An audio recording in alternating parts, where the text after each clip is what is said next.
할렐루야. 우리 옆 사람과 함께 인사 나누겠습니다. 수고하셨습니다. 사랑합니다. 2021년도 교회표를 함께 읽겠습니다. 여기 있죠. 시작. 하나님께 가까이함이 내게 복이라. 아멘. 주보에 나와 있는 성경 말씀 한번 함께 읽도록 하겠습니다. 함께 읽겠습니다. 누가복음 15장 7절 말씀입니다. 시작. 내가 너희에게 이르노니 이와 같이 죄인 한 사람이 회개하면 회개할 것이 없는 이는 99으로 말미암아 기뻐하는 것보다 더하리라.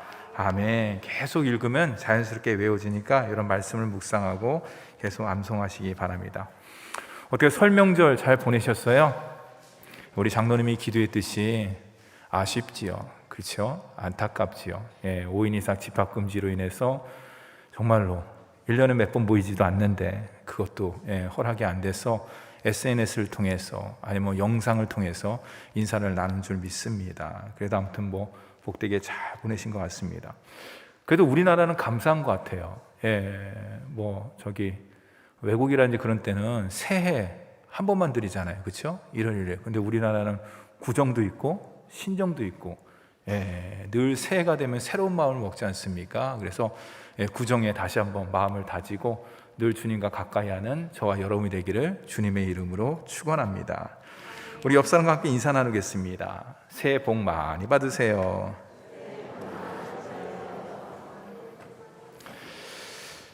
이스라엘을 성지 순례하다 보면은 히브리어잖아. 이스라엘 사람들, 그렇죠? 언어가 다르잖아요. 근데 공통적으로 들리는 말이 있어요. 자주 듣는 말이 있어요. 그게 뭐냐면 샬롬이에요. 샬롬. 그 사람들은 아침, 점심, 저녁 그때뿐만 아니라 만나는 사람을 보기만 하면은 그냥 샬롬, 샬롬, 샬롬 그럽니다. 이 샬롬이라는 게 뭐냐?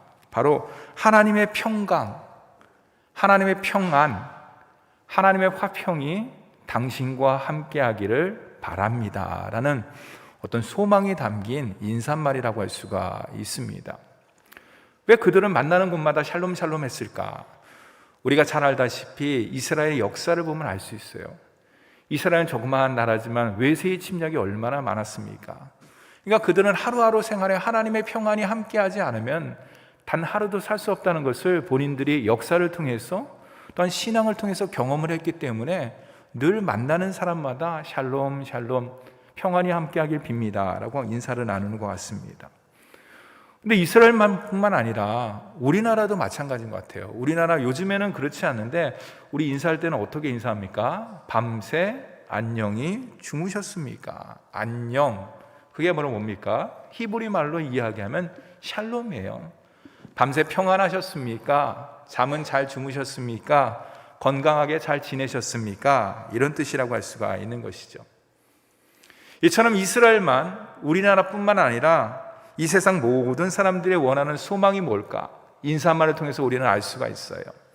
평화, 화평, 샬롬이라고 할 수가 있습니다. 예수님께서 이 땅에 오신 목적이 무엇일까요? 구원을 위해서. 그게 뭡니까? 오늘 말씀 가운데 적용하면 샬롬이에요. 샬롬. 하나님과의 화평을 위해서 주님께서 친히 인간의 몸을 입고 이 땅에 내려오셨습니다. 주님께서 33년 동안의 공생애를 잘 사셨습니다. 마지막으로 십자가상에서 물과 피를 다 쏟아주시고 우리를 대속해서 대속자로서 그 모든 것들을 감당하셨죠. 그러나 제자들은 주님께서 이 땅에 오신 목적을 온전히 깨닫지를 못했어요. 안타깝게.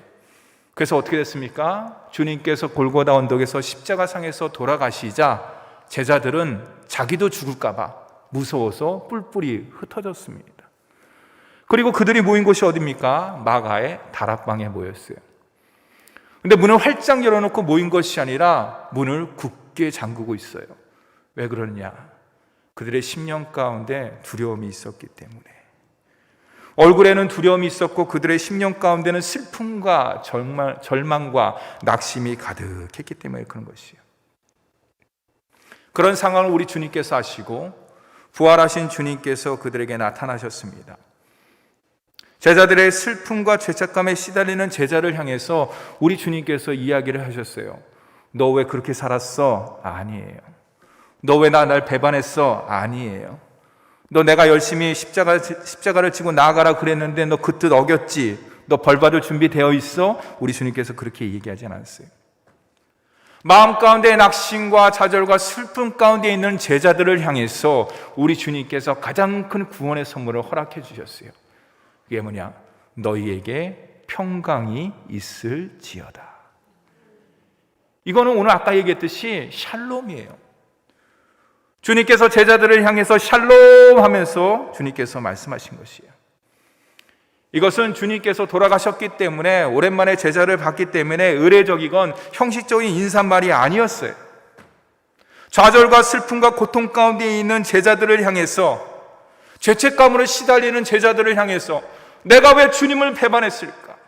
나 또한도 십자가상에서 주님과 함께 달려 돌아가야 되는데 왜 내가 주님을 3번이나 모른다고 부인을 했을까? 자책을 하는 그 제자들을 향해서 주님께서 용기와 소망을 주시기 위해서 주님께서 친히 나타나셨어요. 샬롬이라고 하셨죠. 제자들은 주님이 돌아가신 이후에 진정한 샬롬의 평안을 누렸을까요? 그렇지 못했을 것이에요. 주님께서 33년 동안 공생애를 살면서 주님의 기적과 주님의 행하심, 하나님의 아들인 것을 많이 친히 경험했습니다. 아마 주님께서 함께 계실 때는 이것이 진정한 하나님의 나라구나, 이것이 진정한 샬롬이구나 하는 것을 제자들은 말은 얘기는 안 했지만 아마 주님의 모습을 통해서, 삶을 통해서 곳곳에서 경험을 했을 것이에요. 그들의 심령은 그 어떤 이스라엘 사람보다도 마음의 평안과 기쁨과 감사가 넘쳐났을 것이에요. 그러나 주님이 돌아가신 이후에는 어떻게 변했을까요? 모든 것이 다 평화가 산산조각 깨져버린 것이에요. 마치 조각난 유리조각처럼 다 부서져 버린 것이에요. 그것을 누리지 못하고 마가다락방에서 문을 꽁꽁 잠그고 두려움 가운데 떨고 있을 때 주님께서 나타나셨고 그들에게 진정한 평안을 다시금 선물로 주신 것이. 이 말씀을 준비하면서 찬송가 가사가 생각나더라고요.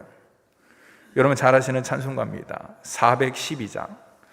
내 영혼의 그 기 깊은 데서, 내 영혼의 그 기 깊은 데서 맑은 가락이 울려나네. 하늘 곡조가 언제나 흘러나와 내 영혼을 고이 싸네. 우리 후렴을 함께 불러볼까요? 오랜만인 것 같은데, 몇 년 만에 불러보는 것 같아요. 2년 만에. 평화 시작. 평화 평화로다. 가슴에 손 얹고 하늘 위에서 내려오네. 그 사랑의 물결이 영원토록 내 영혼을 덮으소서. 아멘. 이 세상에 많은 사람들은 평화와 화평과 샬롬을 원하는데 대통령이, 정치인이, 힘센 나라가, 유엔이 그 평화를 이루어 줍니까? 그렇지 않아요. 왜 그럴까? 예수 그리스도 통한 진정한 평화는 하나님과 화평을 이룰 때 위에서부터 내려오기 때문에 그런 것이. 물질이, 권세가, 명예가, 내가 힘이 있다 그래서 그 사람에게 평화를 줄 수 있는 것이 아니에요. 그것은 억압과 착취와 주인과 종의 관계밖에는 될 수가 없는 것이에요. 진정한 평화는 평등한 관계 가운데 이루어지는데 이 세상에 어떻게 그렇습니까?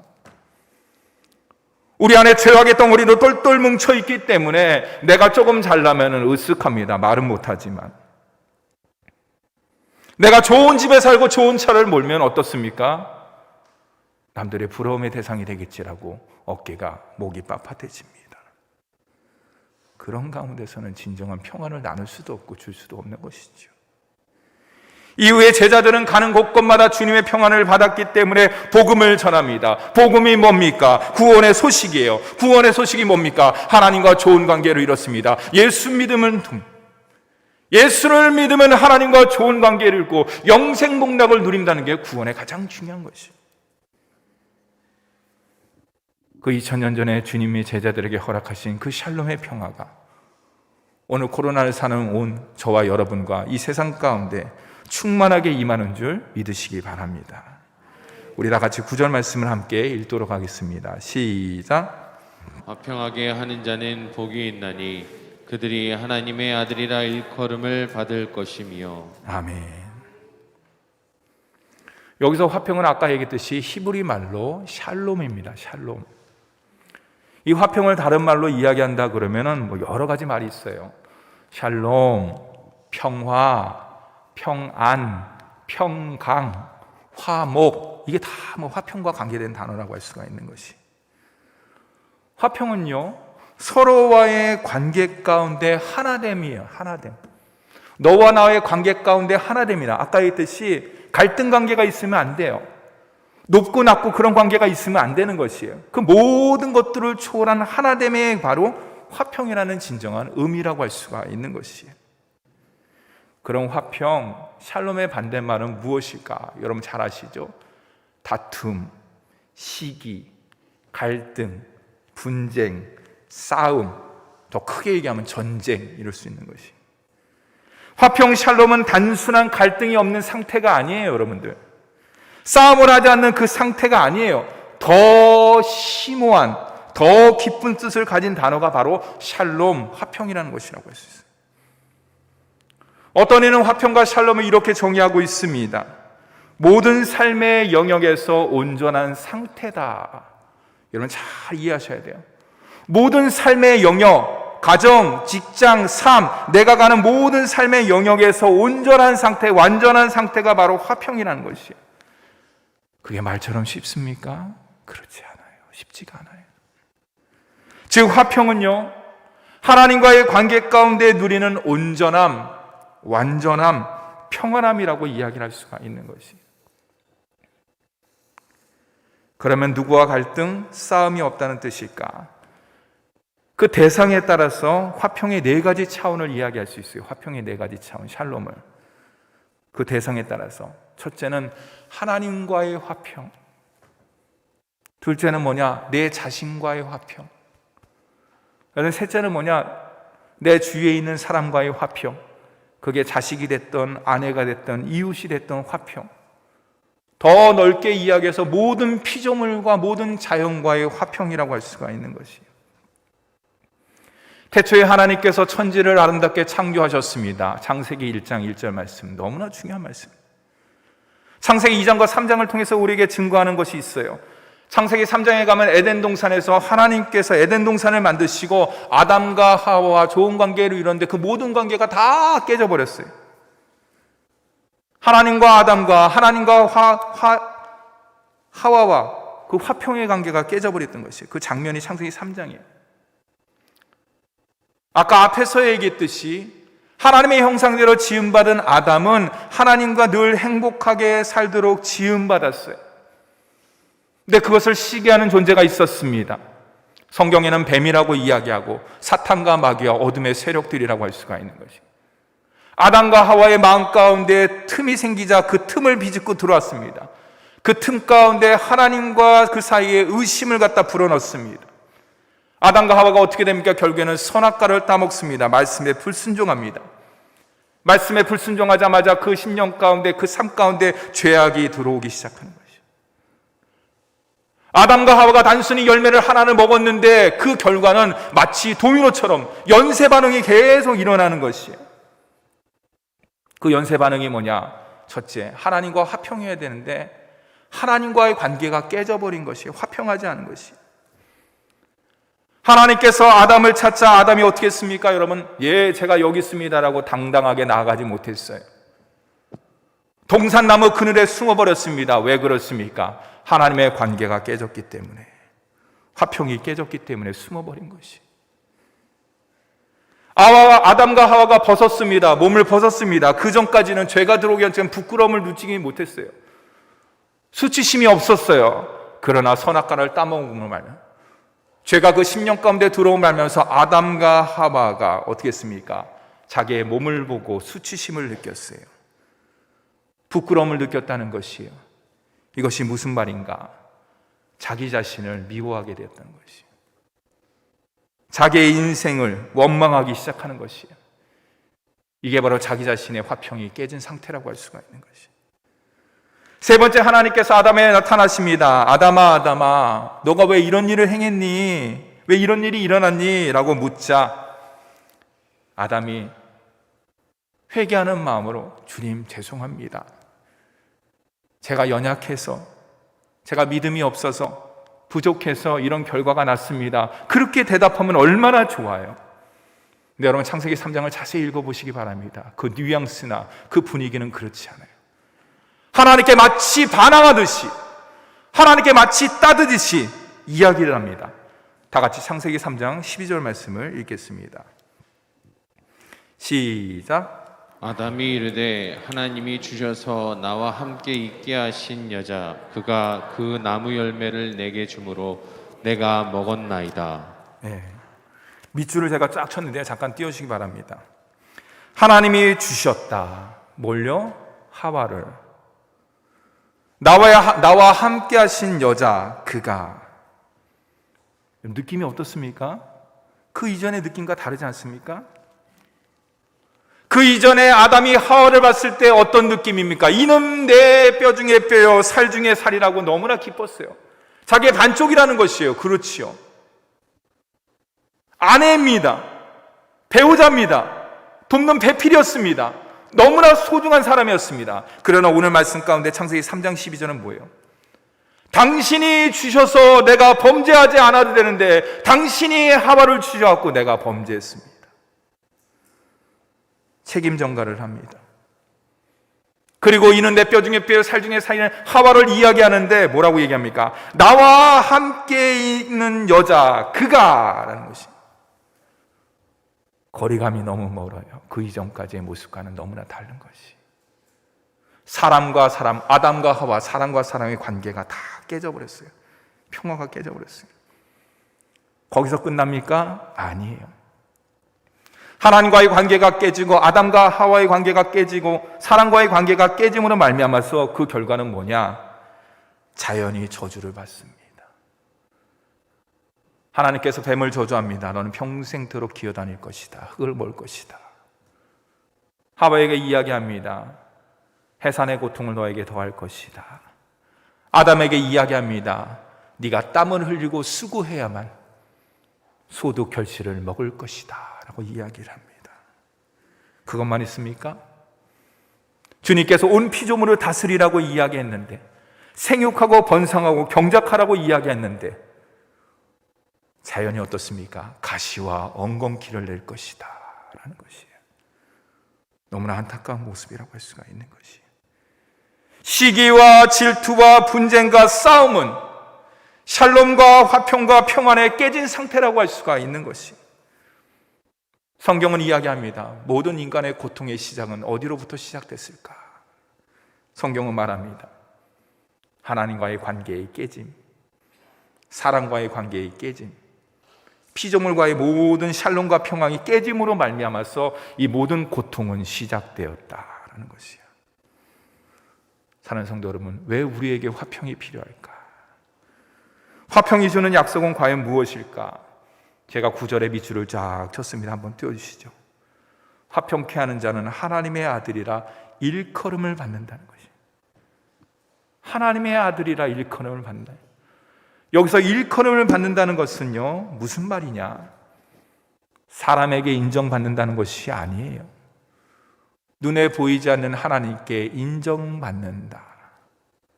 살아계신 하나님께서 이야기한다는 거야. 너는 내 아들이요, 너는 내 딸이고 너는 천국 백성이다 라고 하나님께서 인정해 주신다고 부르신다는 것이에요. 사랑하는 성도 여러분, 내가 하나님의 자녀가 되는 것, 내가 하나님께 인정받는 것은 영적으로 대단히 중요한 것이에요. 우리는 그것을 뭐라고 이야기하느냐? 정체성이라고 이야기를 하고 있어요. 우리는 이스라엘 역사를 성경을 통해서 우리는 눈으로 보고 있습니다. 여러분 생각해 보세요. 이스라엘 백성들이 40년 동안 광야 생활을 할 때 그들이 왜 그렇게 하나님을 원망했을까? 먹을 것이 없어서? 집이 없어서? 쉴 곳이 없어서? 그렇지 않아요. 좀 더 깊이 들어간다 그러면 하나님께서 그들을 출애굽시켜 주셔서 하나님을 섬기는 예배자로 그들을 세워주셨는데, 구별시켜 주셨는데, 택해 주셨는데, 선별해 주셨는데, 특별하게 만들어 주셨는데, 그들이 그 정체성을 다 잃어버렸어요. 다 망각해버렸어요. 그래서 출애굽 1세대는 광야의 무덤 가운데 묻힐 수밖에 없는 것이었어요. 여러분들, 사랑하는 성도 여러분, 하나님을 닮아가는 인격, 성품, 존재는 너무너무나 중요하다고 할 수가 있는 것이에요. 오늘 주님께서 이야기하시는 이 화평은요, 하나님 자녀의 부르심이에요. 부르심. 하나님의 자녀라 일컬음을 받을 것이다. 내가 하나님의 자녀로서의 정체성, 그것은 화평을 통해서 알 수 있는 것이에요. 내가 다른 사람들을 세워주고, 다른 사람들을 격려하고, 다른 사람을 높여준다 그러면 그 사람은 화평의 사람이고 하나님의 자녀라는 확실한 증거를 갖는 것이에요. 그러나 내가 가는 곳곳마다 문제를 일으켜, 죄송하지만 내가 가는 곳곳마다 사람들이 싫어해, 나로 말미암아서 여러 가지 어려움이 생긴다 그러면 내가 정말로 하나님의 귀한 자녀인가를 다시 한번 성경을 통해서, 말씀을 통해서 우리 자신을 점검해 볼 필요가 있는 것이에요. 왜냐? 하나님의 자녀는 무너뜨리는 사람이 아닙니다. 하나님의 자녀는 세우는 사람이에요. 빌드업 시키는 사람이라고 할 수가 있는 것이, 그것이 가정이 됐건 직장이 됐건 삶이 됐건, 더 나아가서 내 심령과 다른 사람의 심령이 됐건 늘 일으키고 격려하며 세우는 사람이 바로 화평의 사람이고 하나님의 자녀의 사람이에요. 더 나아가서 그 역할과 사명을 감당하기 위해서는 내가 분명한 하나님의 자녀는 정체성을 갖고 있을 때 내가 하나님의 자녀로서 응답하는 삶을 살 수가 있는 거예요. 이런 성경을 자세히 보십시오. 창세기 12장에 하나님께서 아담을 부르십니다. 그래서 아담이 응답하지 않습니까? 우리는 그것을 믿음이라고 이야기를 해요. 하나님께서 모세를 부르십니다. 모세가 손사래를 칩니다. 그러나 결국에 어떻습니까? 아론을 너한테 보내겠다 그랬을 때 모세가 어떻습니까? 바로에게 나아갑니다. 우리는 그것을 믿음의, 모세의 믿음이라고 이야기해요. 하나님께서 우리 한 사람 한 사람을 하나님의 자녀로 부르신 것은 하나님이 우리에게 대한 정체성이에요. 중요한 건 뭐냐? 우리는 날마다 순간순간마다 하나님의 자녀로서 응답하는 삶을 사는데, 그것을 말한다 그러면 믿음 생활, 신앙 생활이라고 할 수 있어요. 그 응답하는 게 믿음 생활이고 신앙 생활이야. 내 마음에 응답하고, 내 가정에 응답하고, 삶 가운데 응답하고, 이웃 가운데 응답하고, 피조물 가운데 응답하는 것이 바로 하나님께서 우리에게 원하시는 화평의 삶이라고 말할 수가 있는 것이에요. 우리 다 같이 고린도후서 5장 18절 말씀을 함께 읽도록 하겠습니다. 시작. 그리스도로 말미암아 우리를 자기와 화목하게 하시고 또 우리에게 화목하게 하는 직분을 주셨으니. 아멘. 화평의 주님께서 내 심령 가운데 임재함으로, 가정 가운데, 직장 가운데, 삶 가운데 임재함으로 말미암아서 저와 여러분의 삶 자체는 화평의 사명을 감당하는 삶이라고 할 수가 있는 것이죠. 그러므로 사랑하는 성도 여러분, 하나님과 화평하시기 바랍니다. 사람과 화평하시고, 아내와 화평하시고, 자녀들과 화평하시고, 더 나아가서 내 이웃들과 좋은 관계를 이루시기를 바랍니다. 그리고 더 나아가서 피조물과의 관계 가운데도 화평을 해야 되는 것이, 여러분 아시죠? 온 지구가 몸살을 앓고 있습니다. 가슴이 아픕니다. 물고기의 배를 갈랐더니 뭐가 나옵니까? 인간이 만든 플라스틱 조각이 수없이 나옵니다. 누구의 잘못인가? 목사님, 그 플라스틱 공장이 잘못이 아닙니까? 그렇죠. 그러나 그것을 누가 사용하고 있습니까? 요즘에 코로나 시대로 인해서 일회용품이 많이 늘어났습니다. 저희 가족도 그렇죠? 딜리버리라 그러나요? 배달을 통해서 음식을 먹는 경우가 있습니다. 그 모든 것들이 다 스티로폼, 플라스틱이에요. 우리가 단지 분리수거한다 그래서 그것이 끝나는 게 아니에요. 우리는 피조물과의 관계, 우리 말씀을 통해서 우리는 깊이 깨달아요. 하나님과의 관계뿐만 아니라 사람과의 관계뿐만 아니라 주님께서 우리에게 허락하신 자연과 물질과 모든 관계 가운데도 샬롬의 모습을 보여야 되겠구나.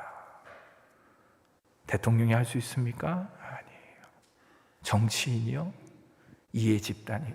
그렇지 않아요. 누가 할 수 있습니까? 화평. 샬롬의 주님을 날마다 모시면서 주님과 가까이 하는 저와 여러분이 그 모든 온전한 관계를 이룰 수 있다는 것을 꼭 기억하시고 하나님과 화평하고 사랑과 화평하고 또한 그 밖의 자연과 모든 피조물들과 화평을 이루는 저와 여러분이 되기를 간절히 바랍니다. 그러면 여기서 우리는 어떻게 화평의 관계를 이룰 수 있을까? 아까 제가 얘기했죠. 화평의 주님이신 주님을 마음 가운데 모시면, 삶 가운데 모시면 그냥 자연스럽게 되는 것이에요. 근데 한 가지 생각해 볼 게 있습니다. 마태복음 5장에 나오는 팔복은요, 제가 지난번에도 한번 말씀드렸듯이 이거는 그냥 8가지 복이 딱딱딱딱 끊어지는 게 아니에요. 연결이 돼 있어요. 연결이 돼 있어요. 쉽게 얘기해서 저 정상을 향해서 올라가는 어떤 영적 계단이 바로 팔복이라고 할 수가 있는 것이에요. 지난주 함께 나눈 말씀이 뭡니까? 우리가 6번째 복을 함께 나눴지요. 마음이 청결한 자. 그 이전까지 마음이 청결하다는 것이 개념이 잘 안 잡혔어요. 그건 제가 얘기했죠. 일편단심. 하나의 마음을 가진 사람이 마음이 청결한 자고 하나님을 볼 수 있다고 이야기를 했어요. 그 다음 말씀이 바로 오늘 우리가 읽은 화평하게 하는 자예요. 근데 이 두 말씀을 갖다 6번째 복과 7번째 복, 마음이 청결한 자와 화평하게 하는 자를 갖다 연결시킨다 그러면 어떤 말이 되느냐? 마음이 청결하지 못하면, 하나의 마음이 되지 못하면 어떻습니까? 그 마음은 참된 평화를 누리지 못한다는 것과 연결이 되는 것이. 마음이 2개, 3개, 4개, 5개 나누면 어떻게 합니까? 근심과 걱정과 염려가 있기 때문에 주님께서 주시는 참된 평화를 온전히 누릴 수가 없는 것이죠. 우리는 그것을 창세기 26장의 말씀을 통해서 함께 나누고자 합니다. 창세기 26장은 아브라함의 아들 이삭에 대한 이야기입니다. 하나님의 은혜 가운데 이삭이 부자가 되었습니다. 거부가 되었습니다. 그래서 이사를 합니다. 그랄 골짜기로, 블레셋 땅이죠. 그랄 골짜기로 옮깁니다. 근데 여러분 잘 아시다시피 누가 거부가 되면, 갑작스럽게 거부가 되고 이방인이 거부가 되면 그 블레셋 사람들이 어떻게 보겠어요? 좋게 보면 감사한데 성경 말씀엔 그렇게 보지 않았어요. 예, 시기하고 질투하는 관계 가운데 되는 것이죠. 갈등이 생깁니다. 이삭은 목축업이기 때문에 우물을 파야 됩니다. 왜냐하면 양에게 먹여야 되기 때문에, 본인도 먹어야 되기 때문에, 가족들도. 그래서 우물을 팝니다. 근데 어떻게 됩니까? 계속해서 블레셋 사람들이, 그랄 목자들이 그것을 방해하는 것이에요. 그래서 첫 번째 우물을 팠는데 그 우물의 이름이 뭐냐? 그 상황을 알 수 있어요. 에색이다. 그 우물 이름이 에색이에요. 그 에색이라는 뜻이 뭐냐? 다투었다는 거예요. 누구라? 그랄 목자들과 우물 가지고 다퉜다는 것이에요. 이삭이 또 다른 우물을 팝니다. 그들과 또 다툽니다. 그랬을 때 그 우물의 이름이 뭐냐? 신나, 대적했다는 것이에요. 우물 사건이 시기에서 다툼으로 이제는 뭡니까? 대적하는 관계까지 이르는 거예요. 여러분, 그 다음 단계는 뭘까요? 뻔하지요, 뭐. 시기하고 질투하고 대적하고 그 다음 단계 뭡니까? 일촉즉발, 싸움이죠. 전쟁이 일어날 위기 가운데 있는 것이에요. 이삭과 블레셋 사람들이 싸우면 누가 이길까요? 목사님, 당연히 이삭이 입니다. 왜요? 하나님의 자녀니까. 맞습니다. 정답입니다. 근데 이삭이 이길 수 있는 것을 창세기 26장의 말씀에 보면 제가 서두에도 이야기했습니다. 거부가 되었어요. 부자가 되었다는 것이. 부자가 되었다는 게 뭡니까? 돈이 많다는 것이에요. 돈이 많다는 건 뭡니까? 노동할 수 있는 인구가 많다는 거예요. 일꾼들이 많다는 것이에요. 그 당시에는 일꾼들이 전쟁에 나가는 군인과 같은 역할을 감당했어요. 군인 따로 일꾼 따로 이렇게 하지 않았으니까. 그러니까 이삭의 부자가 됐다는 건 뭐냐? 일꾼들이 많기 때문에 사병이 많다는 것이에요. 누가 이길까요? 당연히 이삭이 이길 수밖에 없지요. 근데 전쟁의 날만 다가오면 되는 것입니다. 긴장이 되죠. 우리 다 같이 창세기 26장 22절 말씀을 함께 읽도록 하겠습니다. 시작. 이삭이 거기서 옮겨 다른 우물을 팠더니 그들이 다투지 아니하였으므로 그 이름을 루어봇이라 하여 이르되 이제는 여호와께서 우리를 위하여 넓게 하셨으니 이 땅에서 우리가 번성하리로다 하였더라. 제가 밑줄을 쫙 쳤는데요. 잠깐 띄우시죠. 그들이 다투지 아니하였으므로. 이삭과 그랄 목자가 다투지 않은 이유가 뭐냐? 여호와께서 우리에게 장소를 넓게 하셨으므로 그 이름을 루어봇이라 하리라. 이거예요, 여러분들. 이삭이 악을 악으로 갚지 아니고 칼을 칼로 맞받아 치지 않고 선으로 악을 이겼다는 것이에요. 어떻게 그럴 수가 있을까? 어떻게 그것이 가능할까? 여러분, 이삭은 가는 곳곳마다 제단을 쌓았다는 것이에요. 예배를 드렸다는 것이. 제단을 쌓고 예배를 드렸다는 건 무엇입니까? 하나님의 임재 가운데 나갔다는 것이, 하나님과 만남을 갖다는 것. 예배하는 사람은 하나님과 좋은 관계를 이룰 수밖에 없습니다. 가정에서, 직장에서, 삶 가운데 예배 제단을 쌓는 사람은 하나님의 눈동자에 들기 때문에 주님과 더 좋은 관계를 이룰 수밖에 없는 것이에요. 이삭이 악에는 악으로, 이에는 이로 대적하지 않은 그 이유가 무엇이냐? 이삭이 인격이 고귀해서, 돈이 많아서 그래 내가 양보하지 뭐, 그래서 그런 게 아니에요.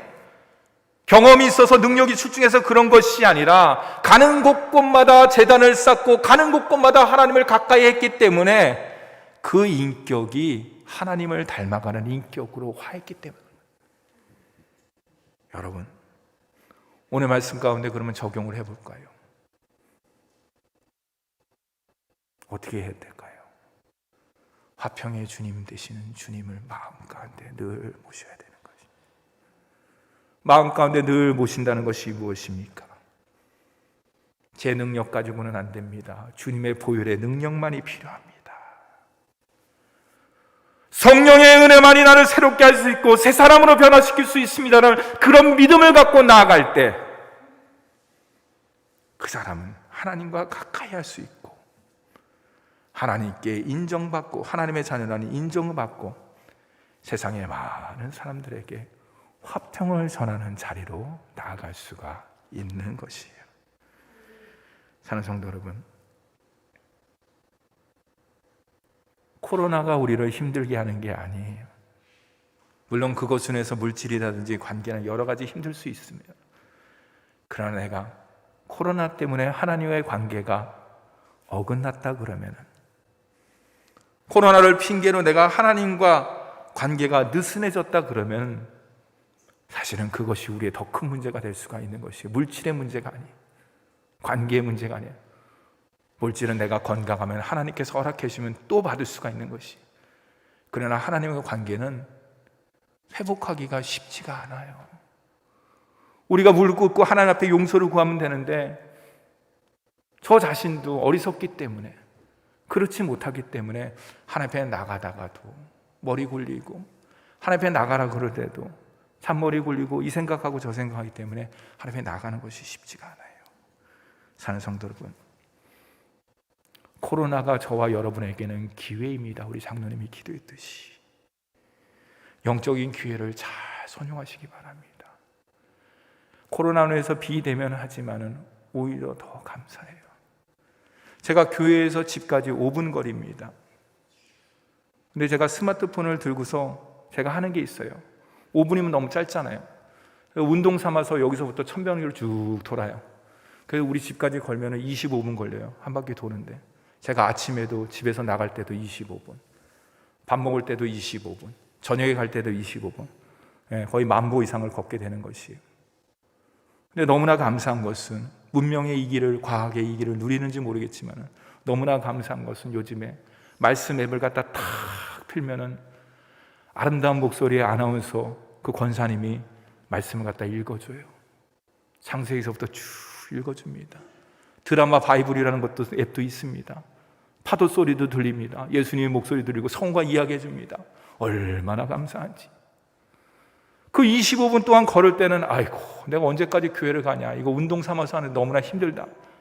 근데 이어폰을 꽂고 앱을 틀고 하나님 말씀을 창세기부터 쭉 들으면 그 25분이 마치 하나님과 함께하는 그런 시간이 되는 것이, 세상이 줄 수 없는 그 기쁨, 세상에 맛볼 수 없는 그 맛을 갖다 그 앱을 통해서, 이어폰을 통해서 우리가 듣게 되는 것이, 이게 바로 하나님을 가까이 하는 자의 복이구나라는 것을 다시 한번 깊이 깨닫게 됩니다. 사랑하는 성도 여러분, 명절 잘 세셨지요? 얼마나 감사합니까? 이제는 영적인 옷깃을 여미고 다시 한번 하나님께 스텝 바이 스텝 한 걸음 더 주님께 나아가는 저와 여러분이 되기를 간절히 바랍니다. 하나님과 좋은 관계를 이루세요. 목사님, 하나님과 좋은 관계를 이루다는 것을 잘 이해는 못하겠는데요, 여러분 그러지 마세요. 성령의 사람, 말씀의 사람이기 때문에 이 10년 가운데 주님께서 다 얘기했어요. 제 경험입니다. 제 경험이 다가 아니라 그러면 어쩔 수 없지만 제 경험이 다라. 제 경험을 통하면 하나님께서 다 얘기해 주세요. 영근아, 그런 생각하지 마. 그런 말 하지 마. 그렇게 행동하지 마. 하나님, 능력이 부족합니다. 시기하고 질투하고 짜증하고 분낼 때도 있습니다. 용서해 주세요. 성령을 주세요. 말씀으로 충만케 해주세요. 너무나 감사한 것은 하나님께 그렇게 용서를 구하면서 나아가면 하나님께서 말씀을 통해서, 예배를 통해서, 우리 사랑하는 우리 성도들을 통해서 힘이 돼주는 거예요. 감사하다, 고맙다, 그런 것이에요. 사랑하는 성도 여러분, 주위의 모든 사람과 먼저는 하나님과 좋은 관계를 이루시고 말씀을 통해서, 예배를 통해서, 더불어서 아내와 자녀들과 언쟁할 필요 없어요. 따지고 들을 필요 없어요. 하나님의 자녀이기 때문에 기도만 하면 돼요. 하나님께서 자녀를 갖다 인도해 주세요. 여러분, 공부하라 그래서 애들이 공부합니까? 그냥 기도하면 되는 거지. 그것도 잔소리도 들려요. 제가 해보니까 그냥 공부하고, 우리 가정의 모든 형편 또한도 영적인 아버지가 되시는 주님께서 다 하시니까 하나님께 다 아르셔요. 기도 제목을 써서 아뢰고, 그것도 까먹는다 그러면 노트에다 써서 하나님께 기도 아침에 읽고, 생각날 때마다 읽고, 그럼 어떻게 됩니까? 하나님께서 합력하여 선하게 인도해 주시는 줄 믿으시기 바랍니다. 사랑하는 성도 여러분, 그럴 때, 관계가 회복될 때 내 가정이 하나님의 가정이 돼요. 내 직장이 하나님이 인도하시는 직장이 되고, 내 삶이 정말로 하나님의 자녀로 살아가는 신앙생활의 삶이 되는 것이에요. 요즘에는 우리 기독교가 민낯이 너무나 많이 늘어나서 저도 회개하면서 부끄러움이 많이 있습니다. 그 이유가 뭘까? 내가 잘못해서? 아니에요. 우리가 하나님께서 원하시는 모습대로 살지는 못했기 때문에 그런 것이에요. 성경에는 분명히 이야기했는데, 그럼 성령의 능력이 짧아서? 말씀이 역사하지 않아서? 아니에요. 내가 그것을 거부하고 내 마음대로 자르고 내 마음대로 판단하고 내 마음대로 생각했기 때문에 그런 것이에요. 사랑하는 성도 여러분, 올해 하나님께서 우리에게 귀한 말씀을 허락해 주셨습니다. 너무 감사해요. 하나님께 가까이 하라. 그러면 건강과 물질과 삶과 가장 중요한 영적인 복의 복을 더하여 주실 것이라는 것을 꼭 기억하시고, 그 말씀을 마음에 품으셔요. 품으면 그 말씀이 씨앗이 돼갖고 주님께서, 농부가 되시는 주님께서 우리 10년 가운데, 가정 가운데, 삶 가운데 30배, 60, 100배 풍성한 열매로 인도해 줄 줄 믿습니다. 이번 한 주간도 하나님과 더욱더 좋은 관계, 세상과 좋은 관계에 이루는 저와 여러분이 되기를 간절히 바랍니다. 기도하겠습니다.